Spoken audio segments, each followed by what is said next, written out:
우리는 지난주에 이어서 다락방 강화에 대한 말씀을 보고 있습니다. 예수님께서 이제 잡히시기 그날 밤에 제자들의 발을 씻기시고 이제는 자신이 십자가를 져야 한다라는 것을 제자들에게 이야기합니다. 너희들 중에 한 제자가 나를 팔 것이다. 그리고 베드로에게 네가 오늘 새벽 닭 울기 전에 나를 3번 부인할 것이다 라고 말을 합니다. 제자들은 큰 충격에 빠집니다. 지금껏 예수님을 따라서 모든 것을 버리고 예수님을 따라왔는데, 그리고 예수님이 예루살렘에서 왕의 자리에 서면 자기들은 예수님과 함께 잘 지낼 줄 알았는데 예수님께서 십자가에 죽으신다라고 말을 하는 겁니다. 그래서 제자들은 큰 충격과 근심에 쌓였습니다. 그래서 처음 말씀이 예수님께서 그렇게 말씀하신 것입니다. 너희는 마음에 근심하지 말라. 하나님을 믿으니 또 나를 믿으라. 그것이 우리가 지난주에 본 말씀이었습니다. 여러분, 사랑하는 이를 잃어버린다라는 것, 큰 충격입니다. 그리고 다시는 만나지 못할 수 있다라고 생각될 때에 얼마나 가슴이 뛰고 초조한지 모릅니다. 여러분, 혹시 부모님을 잃어버리셨거나 자녀를 잃어버렸던 그런 경험 있으십니까? 아마 대부분 다 한 번씩은 겪어봤을 겁니다. 저도 있습니다. 우리 장본인이 저 뒤에 앉아 있는데 저희 집에 애가 셋이거든요. 그날 에버랜드에 놀러를 갔습니다. 이제 뭐 구경을 다 하고 놀 것 놀고 이제 아래로 이렇게 내려가고 있는데 지금도 거기 상황이 그림처럼 이렇게 그려집니다. 꽤 오래됐거든요. 애들이 어렸을 때니까. 내리막을 내려오면 왼쪽에 놀이기구가 있었고 오른쪽으로 계속해서 내려가는 길이 있는 갈림길이었습니다. 그날 사람들이 제법 많았는데 퇴장하는 그 길쯤이 되니까 더 많은 사람들이 모여들고 있었습니다. 저는 애기 유모차를 끌고요. 애들이 잘 따라오고 있는지 알았는데 중간중간에 아이들을 체크하잖아요. 찾아보니까 둘째가 보이지 않는 겁니다. 가슴이 철렁 내려앉더라고요. 그래서 큰아이에게 막내 유모차를 네가 잡고 여기에 가만히 있어야 된다. 아빠 엄마가 돌아올 때까지 딴 데 가면 안 된다. 꼭 여기 있어야 된다 부탁하고 아내는 저쪽으로, 저는 이쪽 방향으로 뛰었습니다. 먼저 찾으면 전화하기로 하고 달려가는데 아이가 잃어버렸다고 생각되니까 사람들보다는 더 빨리 가야 만날 수 있겠지요. 늦게 가는 거는 돌아오면서 다시 한 번 더 확인하면 되니까요. 그래서 눈을 부릅뜨고 고만한 아이가 있는지 아이의 옷을 생각하면서 막 뛰어가면서 누구야 누구야 하면서 이렇게 달려나갑니다. 사람들이 또 저기 애 잃어버렸구나 하고 보겠지요. 얼마 지나지 않아 아내한테 전화가 왔습니다. 찾았다고. 세상을 다 얻은 것 같았습니다. 알고 봤더니 엄마 아빠인 줄 알고 딴 사람을 따라 뒤로 이렇게 자기는 너무나 평안하게 가고 있었대요. 엄마 아빠만 애가 탄 거지요. 여러분, 어떤 마음인지 느껴지시죠? 제자들이 예수님을 따랐습니다. 믿고 전적으로 의지했습니다. 모든 것을 버려두고 예수님을 따랐는데 예수님이 말하는 겁니다. 내가 더 이상 너희와 함께 있을 수 없다. 나는 이제 십자가에 달려야 한다라고 말했을 때에 제자들이 얼마나 놀랐겠습니까? 그런 제자들에게 첫 번째로 근심하지 말라, 하나님을 믿으니 나를 믿으라 말씀하십니다. 그리고 두 번째로 예수님께서 우리가 근심하지 말아야 할 이유는 내 약속을 믿으라라고 말합니다. 여러분, 그 약속이 뭡니까? 그 약속이 2절, 3절 말씀에 적혀져 있습니다. 우리 2절, 3절 말씀을 같이 한번 읽어봅니다. 시작. 내 아버지 집에 거할 곳이 많도다. 그렇지 않으면 너희에게 일렀으리라. 내가 너희를 위하여 거처를 예비하러 가노니 가서 너희를 위하여 거처를 예비하면 내가 다시 와서 너희를 내게로 영접하여 나 있는 곳에 너희도 있게 하리라. 아멘. 예, 내 아버지 집이 어디입니까? 천국입니다. 그런데 이 천국이라는 말보다는 저는 내 아버지 집이다라는 말이 좋습니다. 여러분, 예수님이 지금 약속합니다. 내가 거처를 예비하면 다시 와서 너희를 내게로 영접하여 나 있는 곳에 너희도 있게 하리라 라고 약속한 겁니다. 그러니까 근심하지 말라. 지금 영영 헤어지는 것이 아니라 내가 잠깐 가서 내 아버지 집에 너희가 있을 곳을 마련한 다음에 너희를 데리러 다시 오겠다라고 말씀하고 있는 것입니다. 여러분, 아버지 집이 얼마나 좋습니까? 저는 감사하게도 양가 부모님이 살아계십니다. 제 친구가 어머니를 여의고 저한테 전화가 와서 얘기하더라고요. 준수야, 우리 어머니 돌아가셨다. 제가 연락하지 하니까 목회하는 놈 바쁜데 뭐. 그러면서 이렇게 얘기했습니다. 나 이제 고하다. 여러분, 그 말이 여러분 어떤 의미인지 아시지요? 저는 부모님이 계셔서 참 감사합니다. 한 3주 전인가요? 새벽에 일찍 깼습니다. 한 2시 반, 3시 반에 깬 것 같습니다. 월요일 날 아버지 어머니 보러 가려고 했는데 근데 그 시간에 그냥 나섭니다. 격식 차릴 필요 없잖아요. 부모님 집인데. 차를 몰고 나섰습니다. 저희 부모님 집은 김포에 있습니다. 가다가 보니까 지금 노량진 수산시장에 들리면 경매장이 섰겠다. 그런 생각이 나서 노량진 수산시장으로 바로 올림픽대로 옆에 있으니까 들어갔습니다. 들어갔더니 경매와 도매시장이 한창입니다. 광어 한 마리를 사들고요, 회를 뜨고 나왔습니다. 나오는 길에 제 앞에 있던 화로차가 주차장 그 진출구로 이렇게 나가면서 이렇게 화로를 싣고 있던 큰 이렇게 고무다라이 같은 엄청나게 큰 그 통이 이렇게 물과 함께 팍 떨어지고 말았습니다. 차가 뒤로 밀리는데요. 다른 것이면 사람들이 이렇게 좀 주워주고 했을 건데 이렇게 막 살아 펄펄 뛰는 화르가 되니까 차들이 가만히 서 있고 뭔지 모르는 저 뒷차는 빵빵거리더라고요. 그래서 제가 내렸습니다. 전 물고기 이런 거 잘 잡거든요. 이렇게 잡아서 보니까 숭어, 도다리 뭐 이런 것들이더라고요. 잡아서 통에 넣어주니까 그분이 고맙다고 또 도다리와 숭어를 몇 마리 저한테 주셨습니다.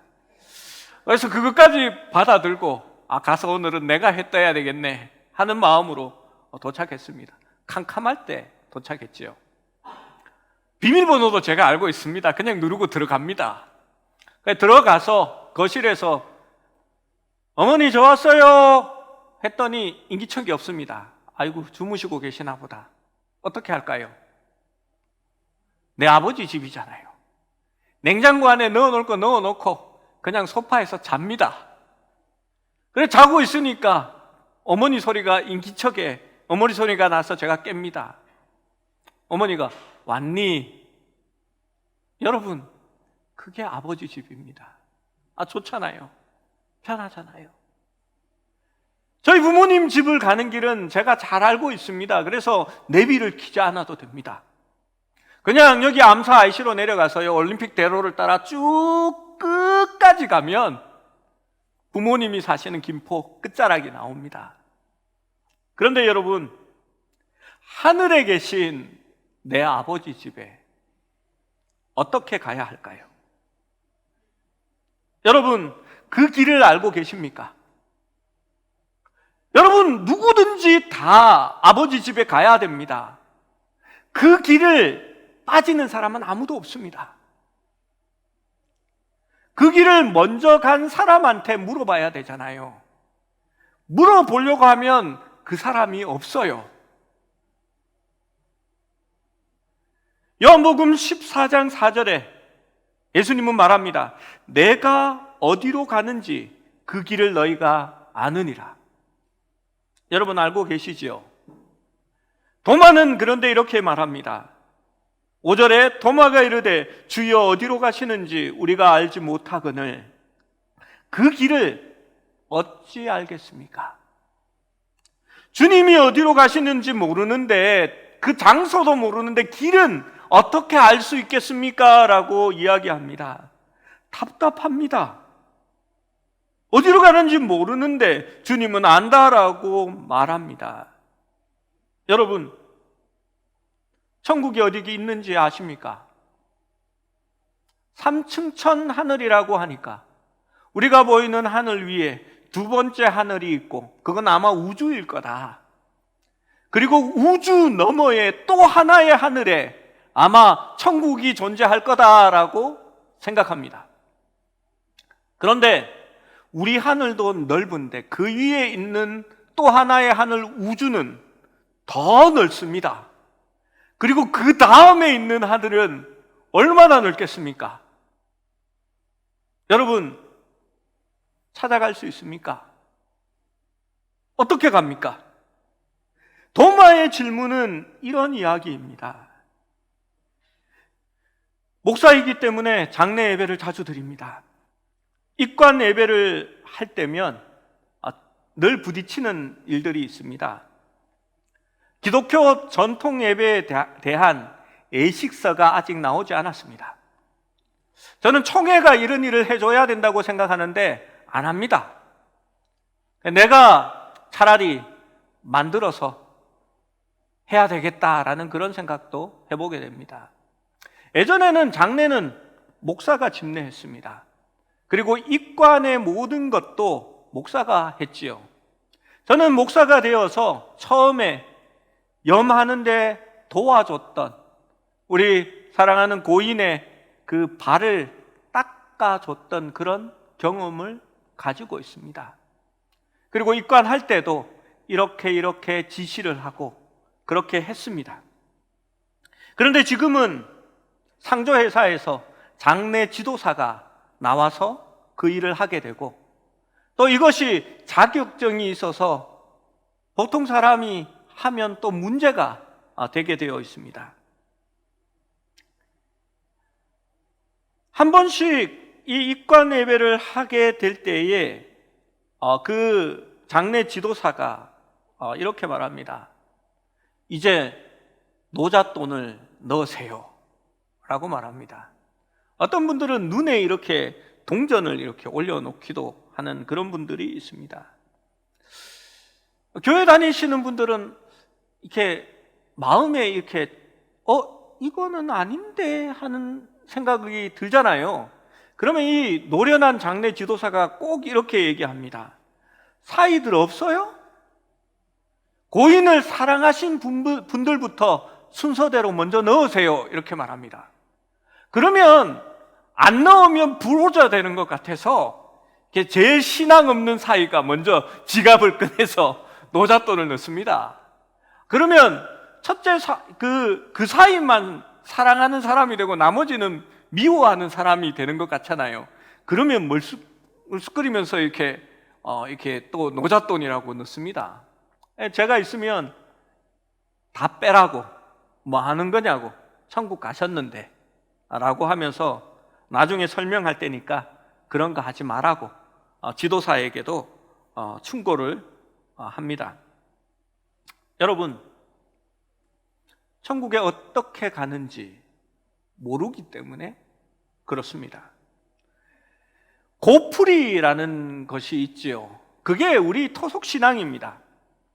여러분, 이렇게 요즘은 뭐 사무제를 지내고, 사모제라고 얘기를 하죠. 사모제를 지내고 올라가겠습니다, 뭐 이렇게 말하는데요. 물론 그 사모제라고 하는 게 이 전통적인 사무제를 얘기하는 게 아닙니다. 그냥 묘가 잘 섰는지 훑어보고 가서 기도하고 이렇게 올라오겠다는 말로 제가 알아듣습니다. 그런데 이 삼오제가 아니고 원래 삼우제입니다. 고인이 처음 죽으면 첫날 지내는 것이 초우제입니다. 죽은 것을, 영을 위로하는 겁니다. 토속신앙의 얘기입니다. 기독교적인 사상이 아닙니다. 영을 위로하고, 아유 그렇게 죽어서 안 됐다, 우야노, 뭐 이런 거죠. 두 번째가 제우제를 지내는 겁니다. 이튿날 보내는 거지요. 그때에 이제 마음을 풀어주고 이제 여행길로 가라, 여기를 떠나라 라고 혼령을 위로하는 게 제우제입니다. 그리고 요즘도 지내는 사무제, 사무제는 원한을 풀어라, 마음을 풀고 이제 떠나야 된다, 한 번 더 영을 위로하는 겁니다. 고풀이라는 게 있죠. 그래서 한풀이를 합니다. 뭐 절에나 무당집에 가면 다 해줍니다. 돈만 조금 내면 해주지요. 이게 운율 있는 노래인데요. 이게 강단에서 이걸 그냥 그대로 읽으면 이게 뭐 좀 이상하게 이렇게 구판처럼 보여요. 그래서 제가 내용만 이렇게 얘기를 해보겠습니다. 금일의 정성을 받으시는 영가 조상 객사홀령 극락천도를 빌었건만 극락세계 못 가시고 구천호공을 떠다닐세. 노잣돈이 모자라 못 가시나, 가다가 배고파서 허기져서 못 가시나, 먼 길 가노라니 목이 말라 못 가시나, 북망산천 찾아가니 길을 잃어 못 가시나, 높은 산이 가로막혀 가시기가 어렵던가. 뭐 이렇게 하면서 막 엄청나게 긴 구절이 막 쫙 이어져 있습니다. 뭐 이렇게 뭐 이 남녀 관계에도 들어가 있고요. 뭐 거기에 뭐 이렇게 여러 가지가 있거든요. 그래서 돈을 받고 한풀이를 해주는 겁니다. 그런데 그 내용에도 그렇게 되어 있습니다. 구천호공 떠다닐세, 먼 길 가노라니 길을 잃어 못 가시나. 그러니까 토속신앙 속에서는요 늘 그런 걱정이 있는 겁니다. 아이고 죽으면 천국에 가야 되는데 어떻게 가나? 가는 방법을 모르잖아요. 그래서 늘 걱정을 하고, 또 살아있는 사람은 영이 가야 되는데 안 가고 머물러 있는 게 싫으니까 또 가라고 이렇게 제사를 지내는 겁니다. 우리나라에는 그런 풍습들이 참 많습니다. 지신밟기 아시지요? 봄이 되면 꽹과리랑 이렇게 북을 붕붕붕붕 치면서 이렇게 집 곳곳을 이렇게 막 이렇게 밟으면서 막 하는 거 아시죠? 그게 지신밟기입니다. 땅에 있는 신을 이렇게 혼을 시끄럽게 깨워가지고, 그날은 귀신을 쫓는 날이니까 깨워서 나가라고 하는 겁니다. 그렇게 해주고 돈을 받죠. 요즘은 그런 사람이 이제 줄어들었는데, 예전에는 갑자기 식당에 밥 먹고 있는데 막 꽝꽝꽝꽝꽝꽝꽝 두드리면서 한 바퀴 돈 다음에 주인이 빨리 나가라고 하고 고맙습니다 하고 돈 주면 받아 들고 이렇게 나갑니다. 이사 갈 때도 우리는 손 있는 날 없는 날을 따지는 문화 속에 있습니다. 손이 뭡니까? 그 집에 살았던 귀신, 영을 얘기하는 겁니다. 여러분, 손 있는 날 이사 가야 됩니까? 손 없는 날 이사 가야 됩니까? 예? 없는 날, 있는 날 가야 됩니다. 왜냐하면 이사 비용을 20% 할인해 줍니다. 우리는 하나님을 믿으니까 세상 사람들이 하는 대로 할 필요가 없습니다. 때를 따라서는 이렇게 날짜 봐서 30% 할인하는 날도 있습니다.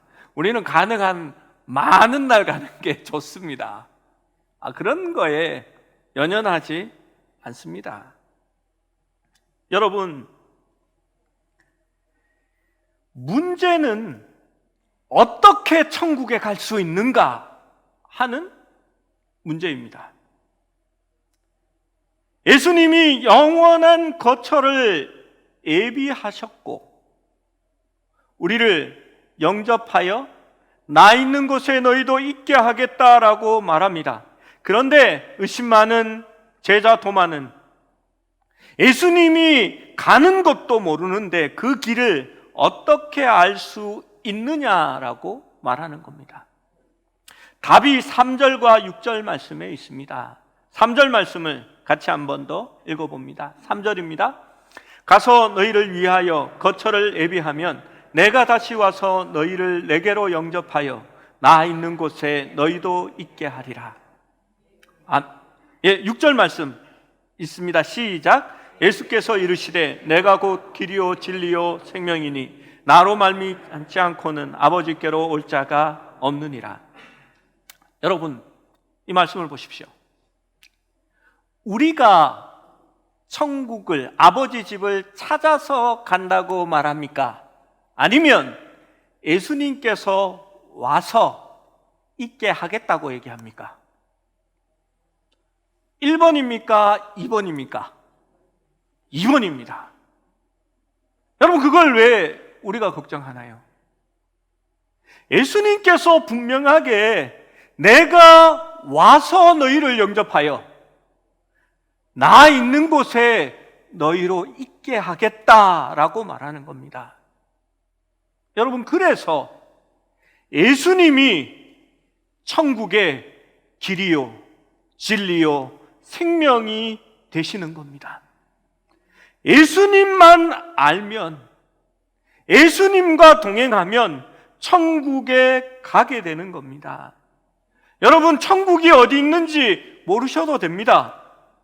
하나님 나라의 주소를 알아야 내비게이션을 찍는 게 아닙니다. 우리가 생명이 끊어지고 죽음을 맞이하는 그 순간 우리의 영혼이 죽음의 문턱을 넘어설 때에 이미 예수님께서 우리를 데리러 와서 천국으로 인도하시기 때문입니다. 여러분, 우리 예수님만이 그 길을 알고 계시고 우리를 인도하시는 분이십니다. 그분은 하나님이십니다. 본래 그곳에 계셨습니다. 그리고 이 땅에 오셨습니다. 그리고 그분은 다시 부활하셔서 하나님 나라로 가서 그 아버지 집에 우리가 있을 곳을 예비하시고 다시 데리러 오신다라고 말합니다. 스탠리 존스 목사님이 인도 오지에서 선교 활동을 하셨습니다. 유명한 목사님이지요. 한 번은 처녀림이 울창한 밀림 지역에서 선교하다가 그만 길을 잃고 말았습니다. 한없는 절망감에 사로잡혀서 숲속을 헤매던 중에 마침 나무를 베고 있는 원주민을 만나게 됩니다. 그래서 원주민에게 내가 길을 잃었습니다. 마을로 가는 길을 제게 좀 알려주십시오라고 부탁을 합니다. 그런데 이 무뚝뚝한 원주민이 내가 일을 해야 되니까 앉아 기다리라고 합니다. 스탠리 존스 목사는 일만 하고 있는 그 원주민을 무려 8시간 동안 거기에서 기다렸습니다. 해가 진 뒤에 원주민은 선교사에게 자기를 따라오라고 말합니다. 캄캄하고 길의 흔적도 보이지 않습니다. 그래서 오히려 더 무서운 생각이 듭니다. 그래서 원주민에게 물었습니다. 도대체 길이 어디에 있습니까? 어느 만큼 더 가야 길이 나옵니까? 라고 물으니까 그 원주민이 이렇게 말했습니다. 길은 없습니다. 내가 가는 그 곳이 바로 길입니다. 라고 이야기했습니다. 그때 스탠리 존스 목사는 요한복음 14장 6절의 말씀이 떠올랐습니다. 내가 곧 길이요 진리요 생명이니 나로 말미암지 않고는 아버지께로 올 자가 없느니라. 여러분, 밀림을 빠져나오는 길은 그 원주민이 길일지 모릅니다. 그러나 아버지 하나님께로 가는 유일한 길은 오직 예수님밖에 없습니다. 방법이 있는 것이 아닙니다. 주님이 길이 되시는 겁니다. 주님이 진리요 생명이 되시는 것입니다. 사도행전 4장 12절 말씀은 분명히 이야기합니다. 다른 이로서는 구원을 받을 수 없나니 천하 사람들 중에 구원을 얻을 만한 다른 이름을 우리에게 주신 일이 없음이라 하셨더라. 그렇습니다. 세상에 있는 누구에게도 우리에게 구원을 얻을 이름을 주지 않았습니다. 예수님만이 절대적인 진리입니다. 진리라는 것은 변하지 않는 것을 이야기합니다. 오늘이나 어제나 영원토록 동일하십니다. 우리가 진리이신 예수님을 통해서만이 아버지 집에 갈 수 있으며 예수님을 통해서만이 자유와 생명을 얻을 수 있다라는 것입니다. 진리는 변하지 않는 것이라 얘기했습니다. 진리는 완전합니다. 우리가 성경을 진리라라고 얘기하고 구원을 받을 만한 진리가 여기에 있다라고 하는 것은 성경이 완전하기 때문입니다. 성경 말씀만 우리가 알면 구원을 얻기에 충분하고 완전하기 때문에 진리라고 말하는 겁니다. 그래서 엉뚱한 사람들이 여기에다가 하나 덧붙이지요. 마가복음, 누가복음, 내가복음 해가지고 하나 더 넣습니다. 그걸 이단이라고 말합니다. 진리고 완전하기 때문에 더 필요한 것이 없기 때문입니다. 하나님 나라로 가는 진리, 그것은 오직 예수 그리스도밖에 없습니다. 여러분, 예수님은 또한 생명의 근원이십니다.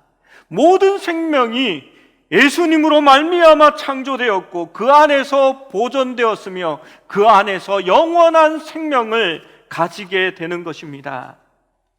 여러분, 사람들은 죄로 말미암아 죽을 수밖에 없었습니다. 그러나 예수님을 믿으면 영혼은 다시 살아나고 거듭난 성도는 예수 그리스도의 생명과 연합되어 영원히 살게 되는 것입니다. 그래서 그리스도는 생명입니다. 요한복음 5장 24절은 이렇게 말합니다.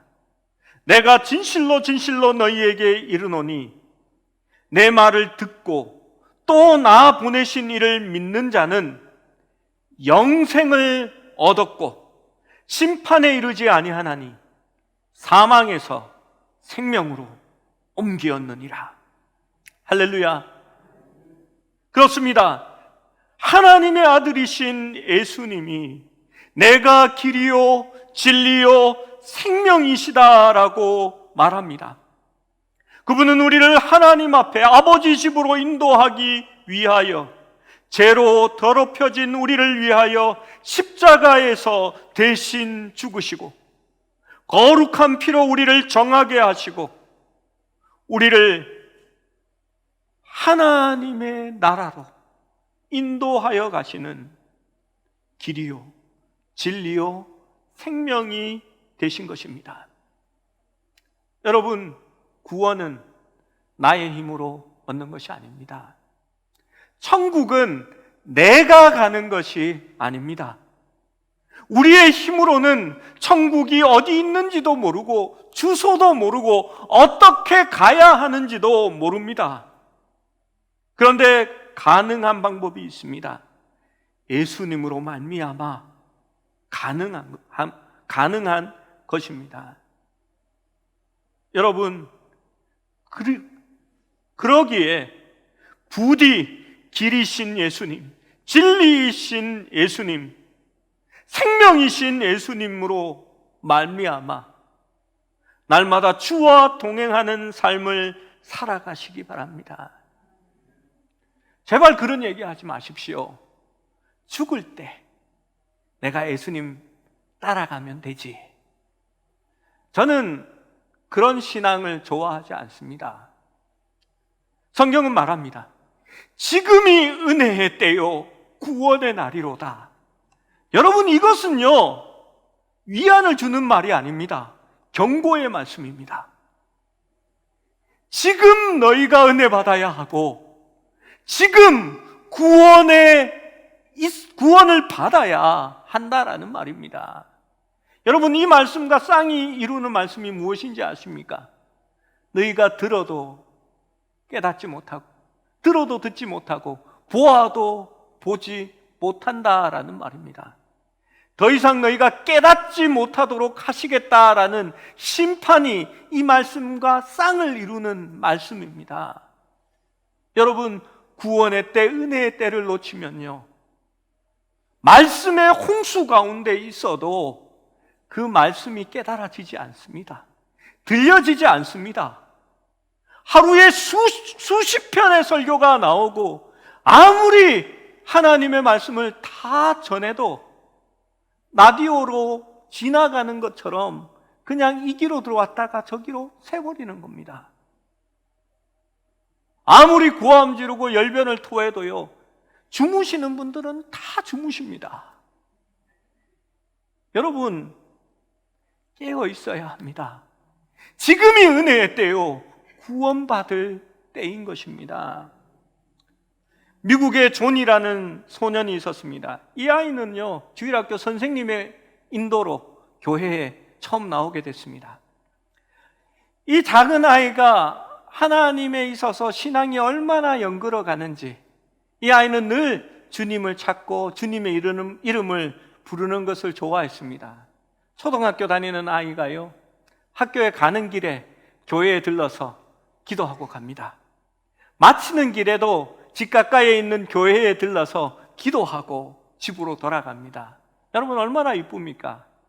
그런데요 기도가 무척 짧습니다. 교회 뒷문으로 들어오면요 제일 뒷자리에 앉아서 하나님 앞에 기도합니다.